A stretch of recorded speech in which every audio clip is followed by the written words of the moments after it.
धीरे धीरे सहलाते हुए, हाथ पैरों को दबाते हुए। सुबह सुबह जागने में बच्चों के बहुत नखरे होते हैं। बस ऐसे ही हमारे माधव जी भी थोड़ा सा नखरे करते हैं, पर उठ जाते हैं बहुत प्यार से। उठो बेटा माधव, उठो।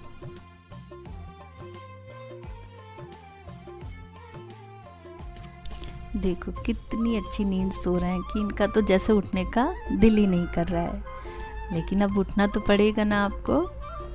आ जाइए, उठ जाइए, आ जाइए आराम से धीरे से। बस अब मैंने बिठा लेती हूँ और अब मैं इनका बिस्तर भी हटा दूँगी, ये नेट हटा के इनकी रख दूँगी। माधव, राधे राधे। देखो तो ज़रा हमारे माधव जी के चेहरे पे कितनी प्यारी मुस्कान है। बहुत अच्छी नींद आई जैसे, है ना माधव जी? नींद अच्छी आई। तो अब मैं इनके पास से इनकी नेट हटा दूंगी और इन्हें इसी खाट पे बिठा दूंगी। तो आइए ये हटा देती हूँ। अब मैं बस इन्हें बिठा देती हूँ और इनके हाथ के नीचे मैं कुशन लगा दूंगी। गोल कुशन है तो मैं ये लगा देती हूँ, जिससे इनके हाथ को थोड़ा सा आराम मिल जाए। मुझे तो कभी कभी लगता है ना कि मैं लड्डू हटा दूं, जिससे कि थोड़ा सा हाथ को अपने सीधा कर सकें। पता नहीं क्यों दिल में एक नहीं बहुत बार ये इच्छा उठती है कि मैं इनको थोड़ा सा ये हाथ पैर हिला लेते, मैं इनको सीधे लिटा देती।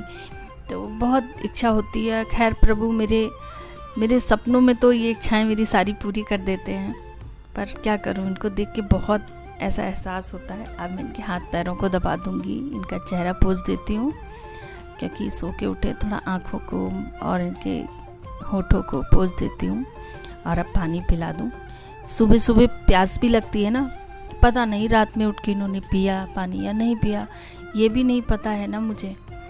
पानी रख तो देती हूँ, लेकिन छोटे से शरारती हैं। अब इनको दूध पिला देती हूँ। सो के उठ के भूख ज़रूर लगती है ना बेटा?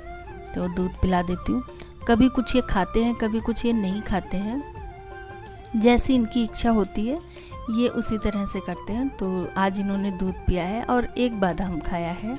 दूध ना तो ज़्यादा गर्म हो ना ज़्यादा ठंडा हो, हल्का सा गुनगुना दूध, उसमें आप चीनी या मिश्री डाल दीजिए और फिर पिलाइए।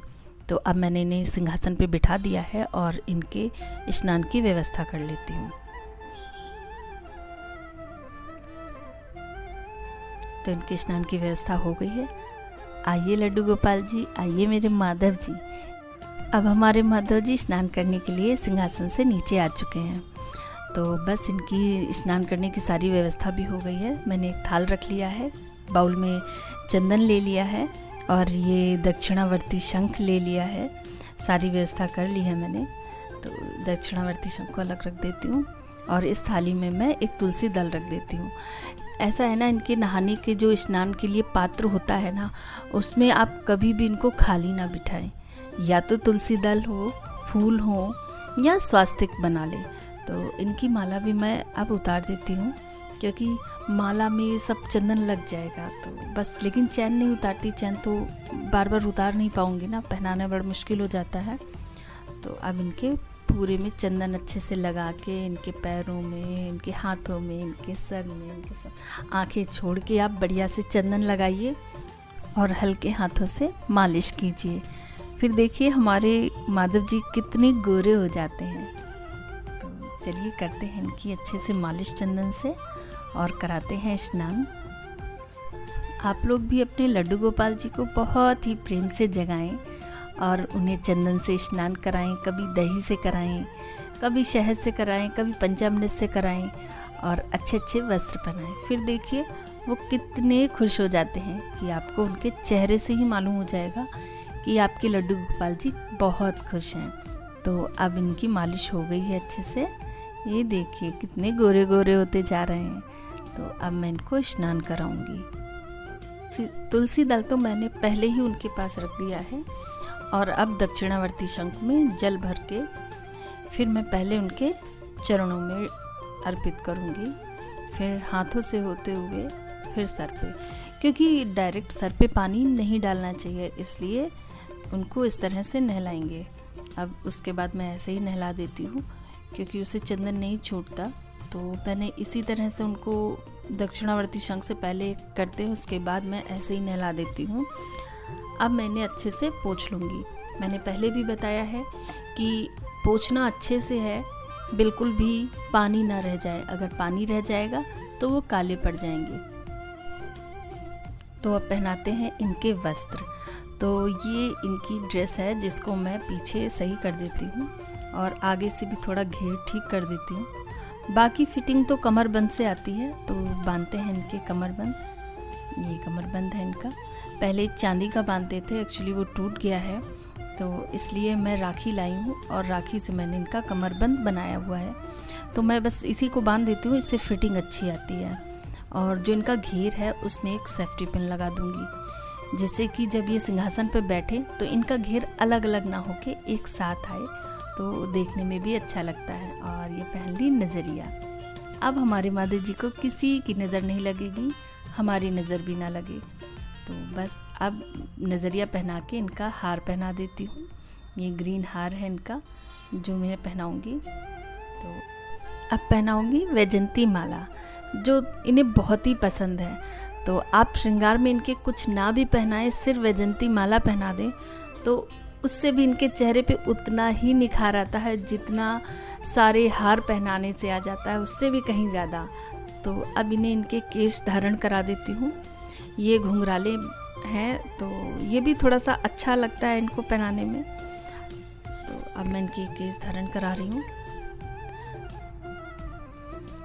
कई तरह के केश आते हैं, तो उसमें ये घुंघराले अच्छे लगते हैं। अब लीजिए, पहन लिया हमारे माधव जी ने अपनी पगड़ी। इसको पगड़ी कहें, मुकुट कहें, जो भी कहें, तो पहन लिया। ये मुझे इन पे बहुत बहुत बहुत अच्छी लगती है। ये भी मैं वृंदावन से ही लाई थी, तो मैंने इनको पगड़ी पहना दी है। अब सही कर देती थोड़ा सा। और अब लगा दूंगी इनका तिलक। तिलक भी कई तरह के, गोल भी लाती हूँ, कभी वो दूसरे तरह का भी मैंने लगाया है, आपने देखा होगा। और ये ऊपर से गोल है, तो ये भी एक तिलक है। ये भी बहुत खूबसूरत लगता है इन पे। तो अब मैं इनकी ठोड़ी पे भी लगा देती हूँ। ये बहुत अच्छी लगती है ना, इसलिए मैं लगा देती हूँ। तो ये लगा देती हूँ। और हमारे माधव जी देखिए सज गए हैं, बिल्कुल चांद का टुकड़ा लग रहे हैं। कितने खूबसूरत लग रहे हैं, किसी की नज़र ना लगे हमारे माधव जी को।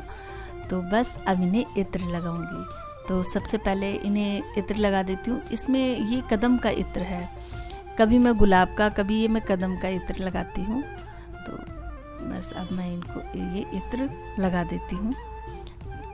ज़्यादा इनके मतलब फेस पे या वैसे नहीं लगाती, कपड़ों पे लगाती हूँ और हल्का हल्का इनके हाथों में लगा देती हूँ। तो बस अब इनके इत्र भी लग गया है। अब इनको विराजमान करेंगे इनके सिंहासन पे। तो चलिए आइए माधव जी, आप तो रेडी हो गए हैं, बहुत प्यारे लग रहे हैं। बैठ जाइए आप अपने सिंहासन पे। बस अब ड्रेस ठीक कर देते हैं। हो गया। अब इन्हें इनकी मुरली थमा देते हैं। तो ये आ गई इनकी मुरली। तो अब कर लेते हैं इनकी नज़र उतारने की तैयारी। तो मैं कभी इनकी आरती नहीं करती, आरती के ज़रिए इनकी नज़र उतारती हूँ, बल्कि मैं सभी भगवान जी की इसी भाव से आरती करती हूँ कि मैं उनकी नज़र उतारती हूँ। तो चलिए उतार लेते हैं इनकी नज़र। कुछ भी गुनगुना के, गा के इनकी नज़र उतारेंगे। और धूप इसलिए जलाती हूँ कि इनके आसपास का वातावरण सुगंधित रहे।